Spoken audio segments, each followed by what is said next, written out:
Noong 2023, isang pangalan ang gumulat sa buong mundo nang opisyal itong ilagay sa wanted list ng International Criminal Court. Ngunit may isang malaking problema. Ang taong ito ay hindi ordinaryong kriminal. Siya ang presidente ng Russia na si Vladimir Putin.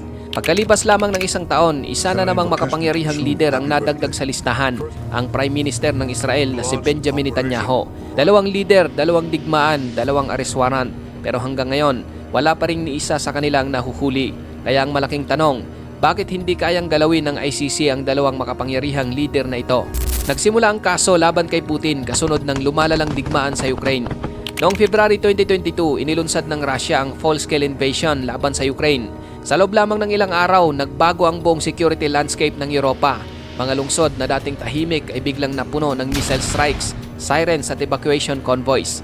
Habang tumatagal ang gyera, nagsimulang dumarami ang aligasyon ng human rights violation. Ngunit isang isyu ang partikular na naging sentro ng investigasyon ng ICC, ang paglipat umano ng libu-libong Ukrainian children mula sa occupied territories papuntang Russia. Ayon sa ICC prosecutors, may reasonable grounds para paniwalaang may direktang responsibilidad si Putin sa deportation at transfer ng mga bata. Sa Moscow, mabilis namang itinanggi ng Kremlin ang lahat ng akusasyon. Para sa Russia, politically motivated lamang daw ang warrant at bahagi ito ng Western pressure campaign laban sa kanila. Ngunit kahit na tinanggihan ng Russia ang ICC, mabigat ang naging dating ng anonsyong ito sa international community. Hindi pangkaraniwan na ang isang sitting president ng isang permanent member ng UN Security Council ay opisyal na idineklarang wanted ng International Court. Sa kabila nito, walang sinyalis ng pangamba mula kay Putin. Patuloy siyang dumalo sa mga state meetings, military briefing at diplomatic event na tila walang nagbago. Ngunit sa likod ng mga public appearance na ito, nagsimula nang maging komplikado ang international travel ng Russian President. Bawat biyahe sa labas ng Russia ay kinakalkula ng mabuti dahil anumang bansa na miyembro ng ICC ay theoretically obligadong aarestuhin siya kapag tumapak siya sa kanilang teritoryo. Ngunit may malaking problema ang ICC, wala itong sariling military force o police agency na kayang magsagawa ng arrest operation. Hindi ito parang FBI o CIA na may tactical teams. Umaasa lamang ang ICC sa kooperasyon ng member state para ipatupad ang kanilang mga warrant.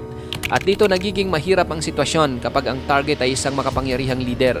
Dahil sa totoong mundo ng geopolitics, hindi basta-basta aarestuhin ng isang bansa ang leader ng Russia nang walang posibleng matinding kapalit. Hindi lang diplomatic retaliation ang nakataya rito. Ang Russia ay nananatiling isa sa pinakamalaking nuclear power sa mundo. Kaya para sa maraming bansa, ang simpleng legal obligation ay biglang nagiging napakalaking geopolitical risk. Ngayon, habang nagpapatuloy ang tensyon sa Ukraine, isa na namang conflict ang sumabog sa Middle East. Noong October 7, 2023, nagsagawa ng deadly attacks ang Hamas sa southern Israel. Daang civilian ang namatay at marami rin ang ginawang hostages.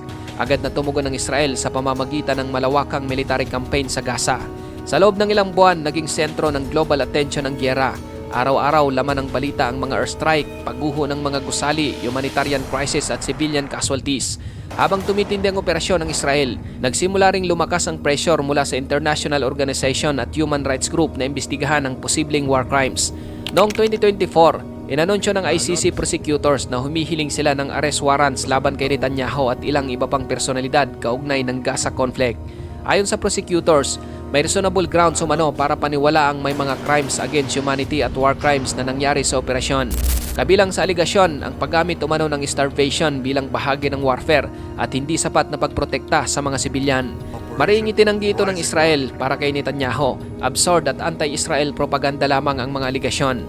Sa loob ng Israel, marami ang naniniwalang hindi patas na pinupuntirya lamang ang kanilang bansa habang binabaliwala ang ginagawa ng Hamas. Ngunit tulad ng Russia, hindi rin kinikilala ng Israel ang authority ng ICC sa ilang aspeto ng kaso. At dito lalong naging komplikado ang legal debate.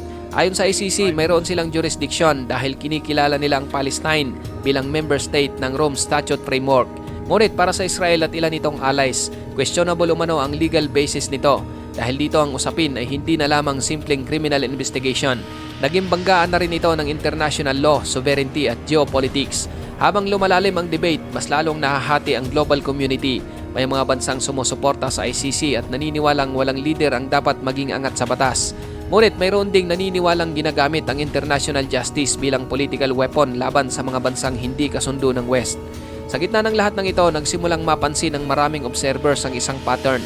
Mas madaling usigin ng ICC ang mga dating leader ng mga rebelde, warlords o leader ng mga mahihirap na bansa. Ngunit kapag ang target ay isang influential head of state mula sa isang militarily powerful nation, tila nagiging halos imposible ang aktwal na pag-aresto. Sa social media at political na mga diskusyon, maraming nagtatanong kung tunay bang patas ang international justice system dahil tila limitado lamang ang kapangyarihan ng ICC kapag ang kaharap nito ay mga bansang may malalakas na allies, malaking ekonomiya o nuclear weapons. Sa kabila nito, may epekto pa rin ang mga arrest warrant. Kahit na hindi agad nahuhuli sina Putin at Netanyahu, nagkaroon ito ng malaking impact sa kanilang diplomatic image. Ang bawat foreign trip ay biglang nagiging sensitive issue. Halimbawa, noong 2023, naging malaking usapin kung dadalo ba si Putin sa BRICS Summit sa South Africa dahil miyembro ng ICC ang bansang ito. Malaki ang posibilidad na obligado siyang legal na arestuhin kapag dumating siya sa kanilang teritoryo. Kaya naman mas pinili ni Putin na hindi personal na dumalo. Para sa ilang analyst, malinaw itong senyales na kahit powerful leaders ay hindi naganap na malaya sa international pressure. Habang nagpapatuloy ang digmaan sa Ukraine at Gaza, mas lalo ring umiinit ang geopolitical division sa mundo. Ang Russia ay patuloy na humaharap sa sanction at military tension sa Europe, samantalang ang Israel ay nasa gitna ng matinding criticism at protesta sa iba't ibang bansa dahil sa humanitarian situation sa Gaza. Ngunit sa kabila ng lahat ng ito, parehong nananatiling matatag sa kapangyarihan sina Putin at Netanyahu. Pareho silang suportado ng malalakas na political system, security institution at strategic allies. At hanggat nananatili silang protektado ng kanilang mga estado, tila napakalayo pa rin ang posibilidad na makita silang aktwal na maaresto ng ICC. Sa ngayon, nananatiling isa sa pinakamalalaking tanong sa international politics ang issue ng accountability para sa world leaders. Kaya ba talagang panagutin ng international law ang mga pinakamakapangyarihang tao sa mundo o hanggang papi lamang ang mga arrest warrant kapag ang target ay mga leader na may hawak ng military power, intelligence network at nuclear arsenal? Habang nagpapatuloy ang mga digmaan at lumalalim ang global tension, isang bagay lang ang malinaw. Ang laban ng ICC ay hindi lamang laban sa mga individual, isa itong direktang banggaan sa pagitan ng batas at kapangyarihan mismo. Ikaw kapatid, ano ang masasabi mo sa bidyong ito?